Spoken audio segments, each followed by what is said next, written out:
Hey guys, what's going on? ZeroArmada here with Road to God Mode episode 8. Just kind of a recap of what's going on.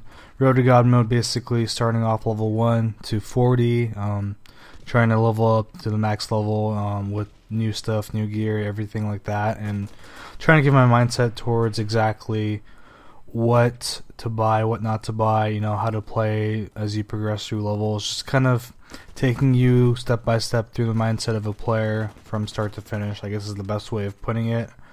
Currently level 16 right now, almost level 17.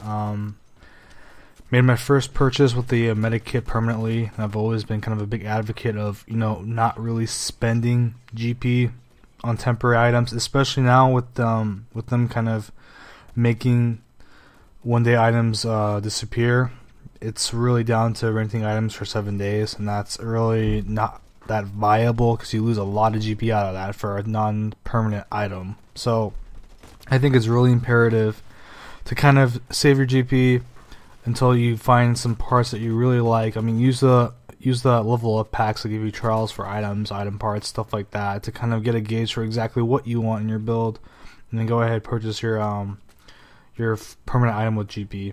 And that's just kind of a general recap of, you know, really what it comes down to for leveling. I think that's kind of the main focal point, is to really be self-conscious about your GP and spending GP when you don't really need to spend it, because you'll kind of see time in and time out with the higher level players, the more experienced players, you'll see their builds, and you'll notice that not many of those people are using the lower level items. So kind of keep that in mind, that hey, in the long run, it really doesn't make any sense to buy any of the stuff at the lower level tiers. I mean, after level 25, after level 30 is really when you want to start making your core purchases and whatnot. So just keep that in mind. For this gameplay, we're playing CTF. Map is heavy metal. To be honest, this was a lot more about, you know, being a TDM than a CTF. I just kind of took a little bit of a disregard for the flag and kind of just went for kills, because I got 61 kills in this game, so that was pretty awesome. So just keep that as a little disclaimer. So don't really have anything set in stone, to be honest. Like I said, it's not that much of a rocket science at the lower levels, around level 16, just saving GP. So kind of some tips and stuff like that, answer some of the questions I've been seeing repetitively. First off, why does my screen look weird? What's with the HUD? Why is your scope all like cut off and stuff like that? I'm using the FOV Tweak, and basically to get that you just have to Google FOV Tweak Blacklight Retribution. It should be the first link in there. I'll put that thread on how to tweak your FOV in the description box down below. And basically what FOV Tweak does is, if you're playing in any aspect ratio that's not 4:3, you'll see less of the screen. You basically have less effective FOV if you're playing like 16:9 or, you know, 1080p or whatever. If it's not a 4:3 resolution or a 4:3 aspect ratio, you see less of the screen, and this tweak basically fixes it so that you see as much as you would on a 4:3 aspect ratio, and also kind of see, basically you just see more of the map, and you have a little bit more leeway, because you can make more sudden movements, and it will be a little bit smaller movements of your mouse, if that makes sense. So that's kind of the whole deal with that thing. People have been asking me, you know, why is your recoil so low? Why does it look like you have node spread and all that stuff? I don't use nodes, so that's not the reason. It just comes down to mainly learning how to fire, learning how to compensate for your recoil. There's different situations. I think that's ultimately what it comes down to. There's different situations where you have to learn exactly how to manipulate your gun in certain types of situations. So for instance, close quarters combat, you'll probably notice that, hey, if this guy's like right in my face, I really don't have to do that much. I just aim the crosshair and he's typically dead. Long range, of course, you'll see that your gun basically goes up pretty fast. So you gotta drag your mouse down, and when you drag your mouse down, you're trying to combat the recoil that's trying to push up. So you're basically trying to, you know, apply a force that will kind of resist the recoil going up, if that makes sense. And that's basically what it comes down to. Just learning how to counter the recoil, learning how to counter the bullet paths, and then that's ultimately the best thing to do is turn on dynamic decals, and that's basically like your bullet holes and stuff like that.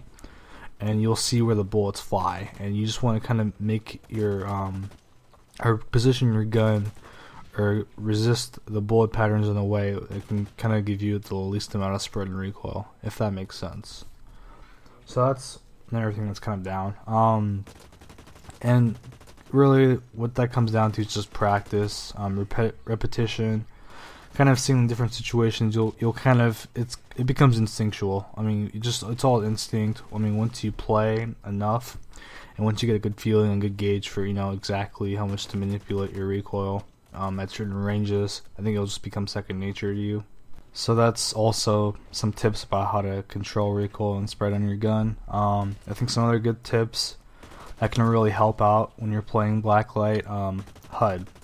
I'll link you guys to the HUD editor in the description box down below. It's the little like nifty tool that'll let you kind of modify the HUD elements like your HP bars and all that stuff, the pop outs, the little animations that kind of go on when you kill stuff in game. To be honest, all that's just annoying. It's annoying, it gets in the way, it's really cluttery and stuff like that.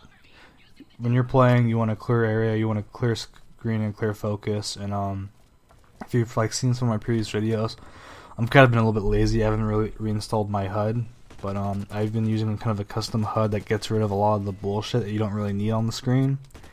And I think if you kind of clear that out, you'll kind of see that it helps you aim, helps you concentrate more because you don't have all this stupid stuff flying in your face. So I think getting a good HUD that's kind of minimalistic and kind of reasonable in that regard would help you out a lot and kind of be tremendous as well. And kind of keeping to that minimalistic thing, settings. Video settings can kind of make or break your gaming experience for the most part. For me, I'm really picky. I get about 160 frames, 150-ish on high, max settings-ish. So I can play the game on high, but you see my gameplay and you see that, hey, he's playing like on medium and low settings. Well, some of the settings in game, like the blur, depth of field, light rates, which is the annoying death beam and vertigo, all that stuff, lighting, you don't need it. First off, it bottlenecks your PC. If you have a low-end PC, performance will take a huge hit, of course. DirectX 11 especially, if you have that enabled. But that stuff is unnecessary. It kind of gets in your way. I mean, you don't need blur, motion blur, because that gives me a headache. Personally, if I have motion blur on my screen, it'll give me a headache. Depth of field, when you scope in and you have depth of field on, it basically makes it so when you zoom in, everything's like all blurry and kind of distorted. So I have that turned off as well. It kind of gets rid of some of the cool coloring effects, but that's kind of a sacrifice. I think that kind of helps out in the long run. So I think what I'm trying to get at is just play with your settings. There's a lot of stuff that's kind of bullshit and kind of really hinders you because it's annoying and it's kind of noise and stuff like that, if that makes sense. It's just really gets in the way. So video settings, check those out as well. I've had a little in the past. I made like a little video setting commentary / guide, so I'll link you to that as well. Just a lot of links, all the links. I'm giving you all the links in this commentary. But I think that's pretty much it. Like I said, I'm kind of honestly, I'm really kind of pressed for ideas for this series. I don't really know the direction I want to take with it because, like I said, for the lower levels, not really much to talk about, quite frankly. So if you have any ideas for any future videos for Road to God Mode, just kind of keep the series rolling and going. Leave them down below, and as always, thanks for watching. Much appreciated.